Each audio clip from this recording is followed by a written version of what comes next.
She's coming! She's coming!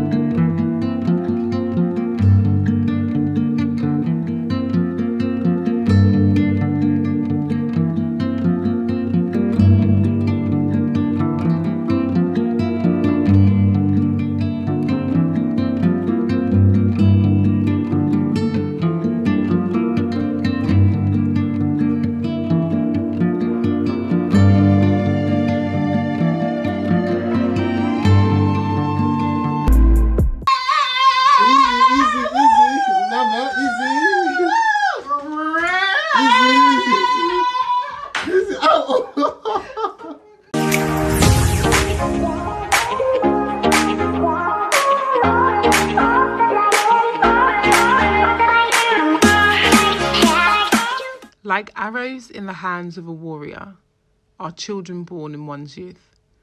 Blessed is the man whose quiver is full of them. They will not be put to shame when they contend with their opponents in court. Amen. Hey guys, and welcome back to my channel. I know it's been a very long time, but this is going to be a good life update video. So much has happened, guys. Like, life has really been lifing. 2020 was what it was, and 2021 has brought its blessings. So, but before we even do that, let's just state the obvious, the elephant in the room. I've had a baby. I've not officially introduced her to social media because we've just been waiting for the right time to do it. I think those first few months of having a baby is so precious, and the last thing that's on your mind is how you can like put your child on social media, etc, etc. But without further ado, introducing to you the very beautiful bring her in. Oh my gosh. Hello, Baba. Woo. Introducing to you Kadara. Say hello, Baba. Say hi to the people. Are you pretending to be shy? Are you pretending to be shy? Really not shy. So guys, this is Kadara. I know it's been a very long time. We haven't filmed a video together since like 2020, but don't worry, everything's good. Everything's excellent actually. But as you can imagine, Madame here keeps us very, very, very busy. Absolutely. I was pregnant for the whole of 2020.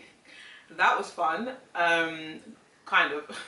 I mean, it was a blessing, you know, working from home and all that kind of stuff. However, we went through 2020, the COVID whole situation, the whole Black Lives Matter, and then being pregnant on top of that.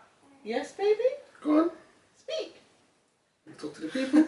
Go on. She's learning how to speak, so she will be interrupting when she wants to. Super fast, yeah. She's super fast. She's already crawling, standing, everything. But yeah, so I gave birth in a worldwide pandemic, guys. But to God be all the glory. Before I go into my labour and delivery story, I'll briefly go through how my first, second and third trimester was. So the first trimester, it was pretty fine. I didn't throw up literally whatsoever my entire pregnancy. Sickness? No morning sickness, none of that. I just felt extremely tired and unmotivated to really do anything. Hence why I wasn't really doing much on social media because I just didn't have the brain capacity to even handle it. Second trimester, I had a bit more energy. I was getting a bit bigger, but I didn't really show. Started to eat more? Yeah, I started to eat a bit more. I didn't really start to show until I was about 6 months. Like, literally, like, you wouldn't be able to tell I was pregnant unless I told you until I was like 6 months pregnant. It was kind of weird, but she's my first, so it's to be expected. I think it's normal for like your first baby for you not to show. Yeah. For people who are having like the second or the third child, you know, because like that space, you tend to show more. But and like your body's mature. It's normal for you not to But show. yeah, I started to eat a bit more, but again, I still felt pretty good in myself. What upset me the most was actually not being able to go to the gym because obviously lockdown happened in March 2020, and so I was literally pregnant for like the whole of 2020, what seems like, and I wasn't able to go to the gym. But before I even got pregnant, I was in the best shape of my life. We were going to the gym 4 times a week, eating so clean and healthy. So I feel like that was the perfect time to get pregnant because I was in just the best physical shape. Yeah. But, you know, I didn't really get to be active. I tried to walk as much as I could, but from someone who used to go to the gym 4 times a week, walking just wasn't enough for me, but it was fine. So by the 3rd trimester, that's when I started to eat so much more food. I used to drink Supermalt every single day. Like, you couldn't tell me nothing. I was living my best life, enjoying. Eating as much as you like. Eating as much as I wanted, like. But Charlotte was giving the side eye, like, girl, remember we spoke about how we don't want to become big mummy and big daddy when we have children, so relax a little bit. I know you're pregnant, but relax. Which was fine, because it helped me. So I didn't put on too much weight, luckily. I pretty much only put on the weight of the baby and the placenta and stuff like that. She's so active. She's walking, she's standing, she's talking. She's putting everything in her mouth, like, listen, everything. She's so inquisitive. I love it. But yeah, to be honest, I had quite an easy pregnancy. When I think of the kind of things some women have to go through to give birth, I really thank God that my pregnancy was so smooth. There wasn't, obviously it was uncomfortable, to sleep, especially my 3rd trimester. Yeah. But apart from that, I didn't really have any major issues whilst pregnant. When it got to the end of my 3rd trimester, I was like, I want to give birth now. Like, you just get fed up of being pregnant. The last couple of weeks. You get fed up of just not being able to sleep comfortably and all that kind of stuff. You move around in your sleep and it's just, it's uncomfortable, but it wasn't the worst. I would say I had quite an easy pregnancy, thank God. But honestly, guys, we prayed even before we conceived. We prayed during pregnancy and we prayed postpartum. So I must say prayer definitely was our foundation in everything that we did. Then we go to the labour and delivery day. Ooh, so that day, it's like, the longer I go away from, the longer I'm into my postpartum, the less I remember the pain. But I will say, what did really help me is hypnobirthing. And I must say, if anyone is pregnant, we've been thinking about getting pregnant, I definitely recommend doing hypnobirthing. I actually did it with my good friend, Genevieve. I'll put her details below in case you want to look into it. But honestly, guys, it was so amazing. It really helped to prepare my mind for what was about to happen. And I think that's really important, especially when you're going to go through any major life-changing event like giving birth. So the Friday was my last working day. I gave birth by the following Tuesday. So in my mind, I thought I had a lot of time to chill out, watch Netflix, enjoy it, live my best life. She loves to play with my hair and eat it, by the way. However, Madame was like, Mummy, I'm gonna arrive, which was fine. But the night before I gave birth, I was up until 2 AM watching Real Housewives of Atlanta. And that was the last good night of sleep I've had since then. I don't know, now I'm like, I can't watch Real Housewives because it literally reminds me of being in labour. But guys, that's probably one of my biggest regrets, not having a good night's sleep before giving birth, because from then it was just so hard. But yeah, so I went to bed about 2-ish AM, about 2:30 AM, and then a bit TMI, but the weekend before, so I'm talking about Tuesday, early hours of the morning. The weekend before, I had a little bit of, something coming out my back end. If you kind of know what I'm talking about, then you know what I'm talking about. If you don't know, then get to know. And when I woke up about 7 AM that Tuesday morning, I was thinking, oh, I'm feeling a little bit of pain, but I think it's due to the issue I had at the weekend. So I thought, this is a good time to start practicing hypnobirthing. So I literally got out my laptop, I was bouncing on my ball, and I was just breathing, listening to all of the, soundtracks and stuff like that, getting into the zone. And then the pain just didn't stop. And I was just like, And so I was bouncing on my ball. And at that point, Shola woke up, let's say about 7:30 AM. And I was like, Shola, I think I'm in labour.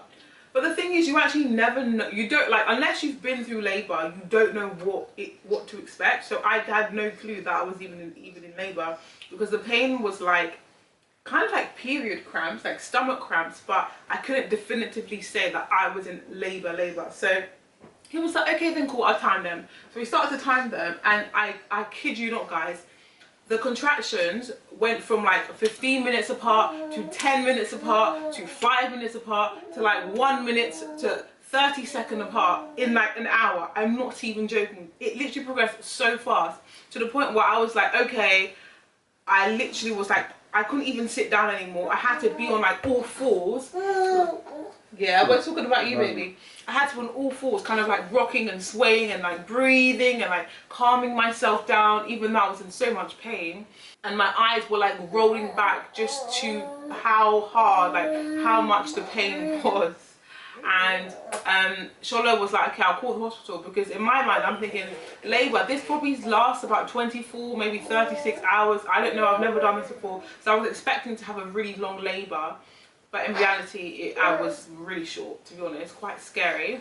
So Shola calls the midwife, and at that point I'd gone into the shower, and I literally, as I was walking to the shower, I was like literally contracting what seemed like every few steps. I was labouring and having contractions in the shower. Every time I'd have a contraction in the shower, I would be like holding onto the shower rod and like being like in the squat position. It was just like, because I thought, yes, baby, you trying to speak? You want to talk? Yeah. Go on. Because I wasn't sure how long I was going to be in the hospital for, so I thought I might as well have a shower and brush my teeth. So by the time I got out the shower, I was kneeling on the ground brushing my teeth, and Shola brings the phone to me and was like, the midwife wants to speak to you, because for them they don't want to admit anyone to hospital unless they're in actual like active labour. Especially in the pandemic, yeah. Yeah, especially in a pandemic, because with the hospital was on like lockdown, you couldn't enter unless you had like a specific code to enter. So she was like, okay, let me speak to you. How are your contractions? Like, how far apart are they? And whilst I was on the phone to her, I'm sure I had like 3 contractions in that 1-minute conversation. So she was like, oh. She was like, baby girl wants to sleep. You want to sleep? Should we take a little break? So she was like, yeah, you better come in. So I was like, okay, cool. We're coming in now. And our house is like 2 stories. So the walk from the top floor to the bottom was just like, ugh. I was literally like, it seemed like every other step I was having a contraction, and I didn't even know if I was going to make it to the bottom of the staircase, because I was like, bruh. The pains of the contractions, I can't even describe how it feels. I feel like until you are in labour, it's something you've never felt before. When I got to the car, I couldn't sit down, so I literally was on all fours. Let's say my bum was like facing the windscreen, and I was like facing the back of the car like this. So I was literally sat in the opposite direction. Couldn't put my seatbelt on, nothing, because it was just so uncomfortable to sit down. I just couldn't do it. Like literally, I was in so much pain that I couldn't sit down, because I think there's so much pressure down there that the most natural way to give birth is actually on all fours, because that's actually going with gravity. But yeah, I just couldn't sit down, and Shola looked at me and was like, Janet, you can't sit like that. Like, you need to sit down. And I was like, Shola, you're not the one giving birth, so please, like, I just couldn't. But yeah, I was probably like really rude. Sorry. Yeah. They say, what's the word? They say, you know a person. You know, if you want to know your wife's actual true colour, yeah, wait till the day she's about to give birth, and then how she reacts to you, that's exactly how she is. Anyway, so we literally drove, breaking the speed limit probably, all the way to the hospital, and I was doing so without a seatbelt on, and my bum was like in the air, because I just couldn't sit down. I literally could not sit down. So I got to the hospital now, and because of COVID, you couldn't like park by the ward that you want to go to. We had to go to the main entrance, and where the maternity ward, so I wanted to give birth in the midwife-led unit, because it's purely midwife, there's no doctors there, so you can have a much more relaxed, natural birth. I actually wanted a water birth, but I'll tell you a bit more. So within like 2.5 hours of labouring, I needed to be in the hospital, because my contractions were like back to back. So we got to the hospital now, and we had a suitcase, which was the best thing ever, because every time I had a contraction, I would lean over the suitcase and I would just like, you know, breathe and like move side to side, then I was able to walk a few more steps.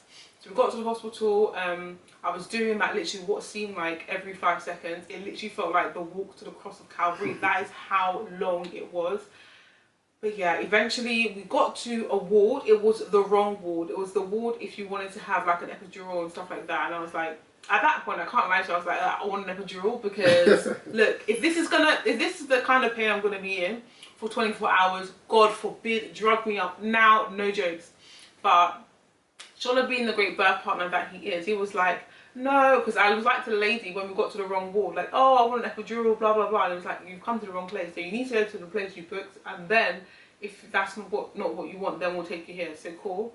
As we were walking to the correct ward, which literally was like not far from each other, I could feel baby girl coming out of my body. I kid you not. We were in the hallway. There was no doctors, no nurses around, no midwives. It was literally like some guys who were fixing a door, and I was like, she's coming! She's coming! And they were just like, don't push. And then I think a midwife ran and I was like, no, don't push, come through, come through. So then they were cheering me on. They're like, oh, you're doing so well, you're doing so well. And I can't lie to you, in that moment, words of encouragement meant so much to me. As we were walking even to the ward, like in hospital, I remember you were speaking like, oh, Janet, you're so strong, Janet. Yeah. Like, literally, those were the words that were carrying me with every single contraction that I was making. Whew, my love language was the words of affirmation right there, because on that day, words of affirmation. So eventually we got to the midwife-led unit, the birthing centre, and the kind of beds they have, they aren't typical beds, because they kind of understand that women's most natural birthing position is actually like on all fours. So I literally climbed onto the bed instinctively, holding onto it like this, and I was just like breathing, all that kind of stuff, and I was just in my own zone. Like, I felt like everything was happening around me, but I was just in my own zone, focusing on what was happening.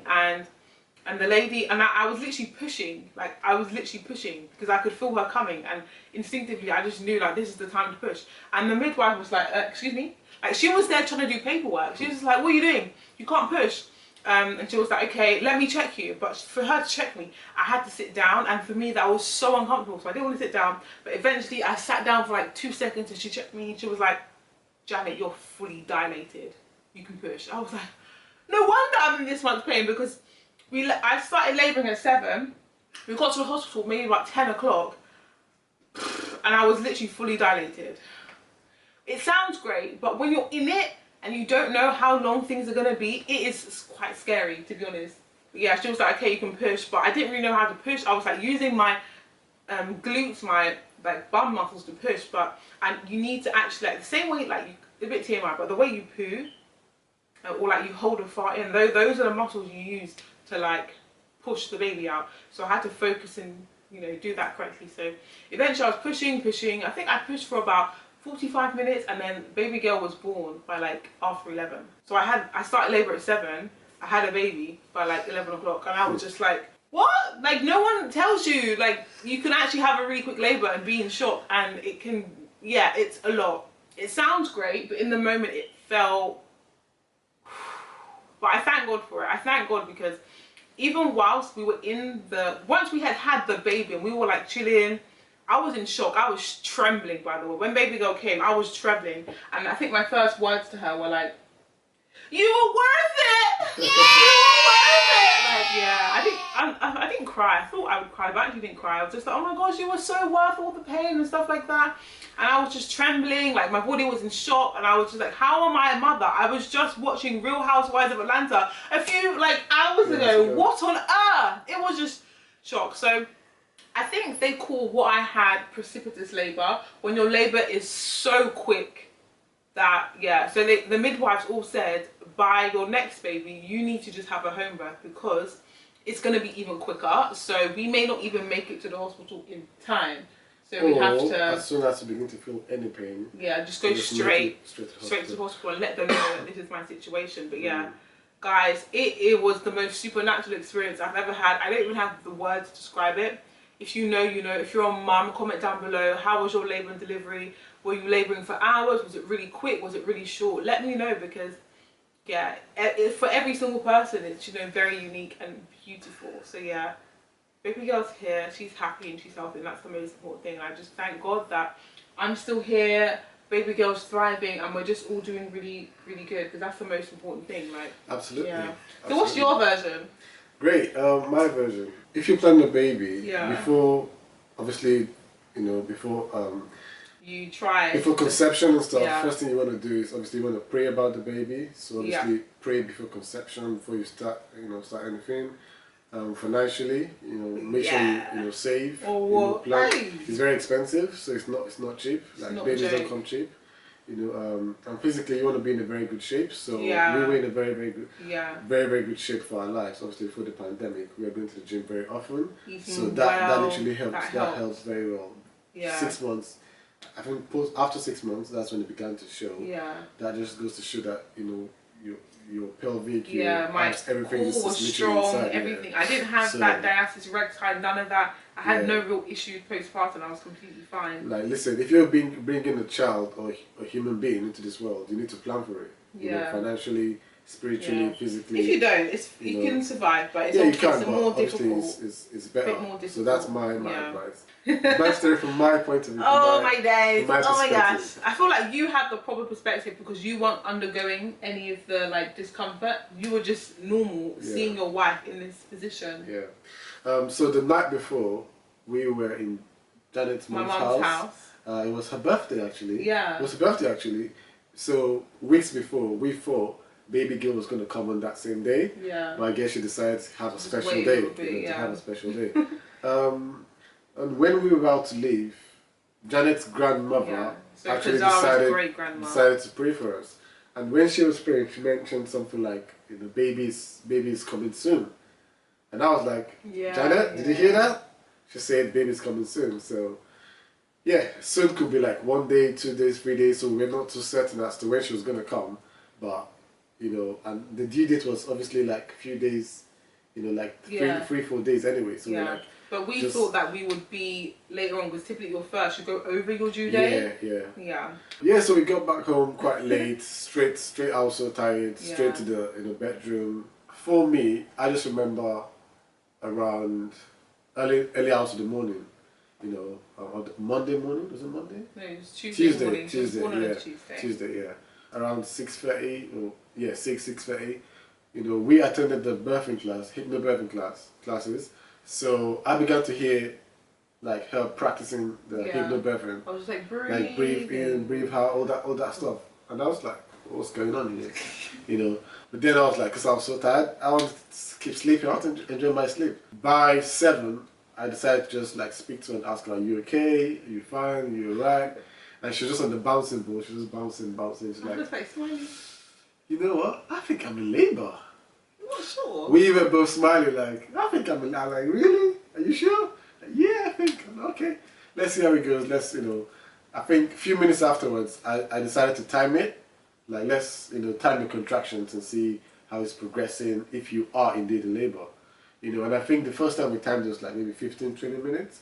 And that escalated so quickly. From 15-20 minutes to 10 minutes. 5 minutes, and that was in the next 30 minutes, it was literally so quick. And I was like, well, I should try to call the hospital, midwife, speak to them and let them know. So I called them, give them all the information, they asked so much information anyway. So I gave them all the information, and I was expecting her to say, yeah, come in. But obviously because there's a pandemic, and because of first time and forced labor, she was like, can I speak to Janet? Can I speak to your wife? So obviously I passed the phone to Janet, and while she was speaking to Janet had contractions, 3 contractions or so, and she was like, okay, now I'm inviting you to the hospital. She gave us the code to come in and all that stuff. Then Janet was trying to brush, trying to shower and all that stuff, because I already showered. I think I already showered. So I decided to try to get out, because our suitcase was ready, but on the day there were a few things to get in the suitcase, the charger, book, few things. Everything was ready, and I had a list. I just remember that you wanted to pack so many things. And I was asking her, I was like, are you going there on a holiday? She had the books. Oh, I'm going to bring in my storybooks. I'm going to be watching this, my laptop. I'm like, madam, you're not going to have, it's not a holiday destination, Especially with the NHS. They want in and out. They're not trying to play games. But that's the thing though, because sometimes when you watch, or when you hear birthing stories of different people, you think and assume yours might be the same. But in reality, everyone's birthing story or journey is quite different. Someone may have 6 hours labor, 24 hours and stuff. And then yours maybe just an hour or 2 hours. So we had the suitcase packed of everything you can imagine. So I got the suitcase down, got the car ready, and then I tried to bring Janet down, and listen, it was so, yeah. I can imagine, because obviously she was in so much pain, and you know. It progressed. I was in active labour at home. All I was doing was just trying to encourage her. You're doing fine. You're doing good. Trying to encourage her and just trying to get her into the car. Got everything into the car now. You know, got into the car, and then I'm in the driving seat now, about to start the car and stuff. And Janet is like opposite. She's got her hands, you know, on the chair. She's really, you know, she's already put the seat back. Yeah, I reclined the seat. She reclined the seat. I'm thinking, I'm about to leave, and this is how you're seated. No belt seat, nothing, no seat belt. Sorry. I was like, this is impossible. We can't. I can't drive like this. What happens if the police stop me or something? They would. I was just like, no, let's go. And I said, Janet, please. Janet was like, listen, please drive now. That's what I said. She even said, please. She said, Shola, you're not the one in labour. Drive me now.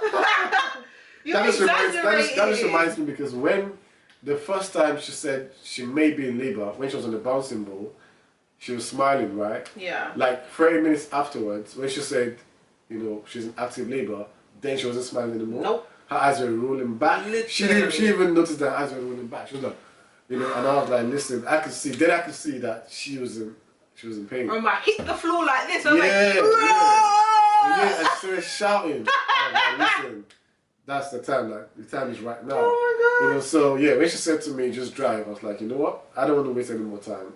I started driving, and then we got to the hospital now. And then, you know, you took a wrong turn. It's just kind of like a mess, because, like, listen, the pressure of her, like, you know, shouting and all that stuff, and then even the sat nav was just like, it was not too clear, you know, because there's like two roundabouts, and then the whole stuff just confused me. But there's a few routes to get to the hospital. I just tried to fix it quickly, got there, and as soon as we got down, thankfully, like the suitcase, we had a suitcase which she could lean on when she was labour, like. And I think normally for us to get to the unit should take like 5-10 minutes. Yeah. Let's say 7 minutes to get there. It took us almost like 45 minutes. Are you joking? Yeah. Because literally, like, she was having her contractions like that. Just like, we'll take like 2-3 steps, another contraction. 2-3 steps, another contraction. It got to a situation where I was like, listen, can I just help you? And then when we got to the entrance of the hospital, you know, the staff, they were like, oh, do you want like a pushchair? And Janet was like, nah, don't worry. Sit down. I don't want that. So lo and behold, we got to the unit, but then we went to the wrong entrance. It was just opposite the unit we were meant to be in, and then I just remember them asking us to go to the other side. And then at that stage, she was just like, you know what, baby's ready to come out. Like, I'm ready to push. And I was just wondering, like, because even if we went to the wrong entrance, the wrong unit, I expected that they were going to help us. Yeah. But everyone was like, oh, go. So we had, like, you know, they were like midwives from that unit and the one opposite. No one was ready to help us or like talk to us or anything. The moment she was like, baby's coming, I want to push. We had like 3 midwives come. Like, no, please don't push it, don't push it. Then they grabbed the suitcase from me. They grabbed Janet and started, oh, like, okay, so is that all we needed to say for you to just come and help us, you know? NHS. Oh, my days. Different experience. But then, finally we got there, you know, and then, you know, straight away she went to the... the bed, which was like not really a bed, it was like a place for you to lean on and like do whatever you want. And then the midwife came with like a student midwife. Yeah, the student midwife. You know, and she was like, take off your clothes and stuff.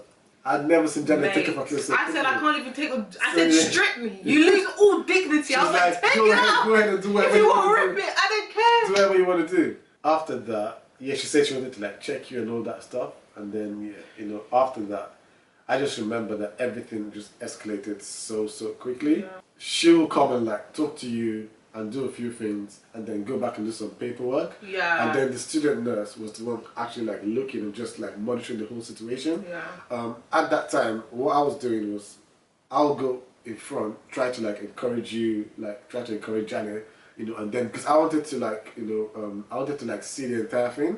So I would obviously come and look. Yeah, I wanted to witness everything. Yeah, it's obviously my baby, isn't it? So so I was just like going back and forth, trying to like encourage her, you know, birthing classes, like remind her of certain things. and also make her laugh, because at that time you want the actual like two hormones. Yeah, you have oxytocin and adrenaline. The more she's happy, if I make her laugh and the more she's happy, she releases more oxytocin, which is actually good for birthing. Yeah. But then if she's like stressed, it makes it more painful because she releases adrenaline. Yeah. So I was trying to like make her laugh, encourage her, remind her of like birthing classes, all that stuff, and then come back, you know. And then I just remember at one point the midwife was just like jotting down her notes, and then the student midwife was like, I can see something. So I ran away from the front. I was like, what are you seeing? I want to see. And then I just remember seeing like her hair. Baby girl had so much hair. So much hair. And I just remember seeing like black hair, dark hair. I was like, Janet, she's here. She's here. I can see her head. And I think that really motivated me. That she just began to like kind of like push more. Pushing hurt more than the contractions, I must say, because I was tearing apart. Let's just say. Yeah. So I just remember seeing, you know, her hair, and I was like, baby girl is here. You know, I think that just it motivates you. And until at the same time kind of like calms you down. Yeah. So she just kept on pushing. That took a few minutes. So I had to obviously go to the front again, talk to you, come back. I think that happened like 2 or 3 times. And by the 3rd time, I just remember. So obviously her head came out first. Yeah. And I was just like, Lord, what's going on? But obviously that's like normal, isn't it? But it's like that period where the baby's head is out, but then the body is still inside. I wish you took a picture of that, you know. At that time, I'm not thinking about pictures. So I'm just at that point, I just began to pray internally, like, you know, because witnessing the whole thing is just like, how can you see a baby's head outside and the whole of her body is still inside of you, you know? And I'm just like, Lord, God, just praying. You know, and then a few minutes after, I think, did they actually use the hand? Yeah, the midwife tried to use like a hand, just like wrap around like the shoulders and stuff. And then while you're pushing, because she told you to obviously like time the contractions. Every time I had a contraction, she said that's the time to push. So. And I was so tired because I hadn't slept. But I had to just find energy from God. I bet you wish you slept. Do I? I'm still regretting it to this day. So then and there, we heard the woman shouting in agony, in pain. And they said, count yourself, they say lucky, but we say blessed. Count yourself blessed, because that woman has been here since the night before. She's been shouting and crying and, you know, in pain. And she's still there. Ooh, I take my hat off. Yeah. What I want to say is like, you know, the whole situation from like conception, pregnancy, all the trimesters, you know, to like birthing and all that stuff, is a miracle, because I witnessed everything from the beginning to the end. Like, you can't witness everything and just think there's no God. Like, it is a miracle. Like, for a woman to like conceive, be pregnant, go through all the stages, have a baby, healthy and all that stuff is literally a miracle. And I was just so grateful, man. I was so grateful that God enabled us to like witness everything. Baby girl came out, she was healthy, fine, beautiful, as you can see, amazing, lots of hair. Couldn't have asked for more. Like, you know, perfect baby. Yeah, perfect baby. And after that, I just remember like contacting like our parents, saying, we're going to the hospital, please pray for us. And they, you know, when we got there, they were like, calling like, has she started, you know, to push? I was like, listen, baby girl is. They're like, what? Baby girl is here? She was like, started jumping. I remember speaking to her mom, like, whoa, thank you, Jesus, in Yoruba. Thank you, Jesus, thank you, Lord. I do feel Lord and all that stuff. Yeah, it was so quick. They were thinking, let's start praying. Baby girl was here. Yeah. You know, and then we were in the hospital for a couple hours, you know, and then at night we got home. I was thinking, because of the pandemic, you know, can we restrict number of people? Boom! The house was almost full. Like my mum, you know, my grandma, my brothers, everyone was here. Gave her first bath, her first African bath. Oh my gosh! Chucking her up in the air. No palm oil though, thank God. Yeah. But yeah. And that night was. We didn't sleep. We did not sleep. We did not sleep. I didn't sleep for at least 2 weeks. Initially I was thinking, oh, how baby does not cry. That night she cried. She literally, you know, she wanted to eat every single hour. Yeah. Every hour she wanted to be on the breast. Yeah, but then again, I